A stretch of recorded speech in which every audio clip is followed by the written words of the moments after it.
तळोदा प्रतिनिधी, सध्या तळोदा शहरात चहापेक्षा केटली गरम हे वाक्य मोठ्या प्रमाणावर चर्चेत आहे.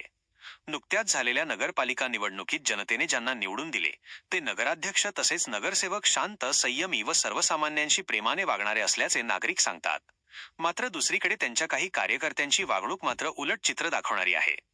हे कार्यकर्ते स्वतःलाच जणू नगरसेवक असल्यासारखे वागू लागले असून नागरिकांशी तसेच शासकीय कार्यालयातील कर्मचाऱ्यांशी उर्मट भाषेत बोलत असल्याच्या तक्रारी वाढू लागल्या आहेत. शहरातील पोलीस स्टेशन, प्रकल्प अधिकारी कार्यालय, दंडाधिकारी कार्यालय किंवा प्रांताधिकारी कार्यालय असो, कुठेही गेल्यानंतर नागरिकांना कर्मचाऱ्यांकडून उडवाउडवीची आणि टाळाटाळ करणारी भाषा ऐकावी लागत आहे. यातच उपजिल्हा रुग्णालयाची स्थिती अधिक गंभीर असून तेथे साध्या चौकशीवरही उद्धट उत्तरे दिली जात आहेत. यामुळे शहरात मोठी नाराजी असून लोकप्रतिनिधींनी आपल्या कार्यकर्त्यांना तातडीने शिस्तीचे धडे द्यावेत, अशी मागणी पार्थ न्यूजच्या माध्यमातून नागरिक करत आहेत. पार्थ न्यूज संपादक हर्षल चौधरी.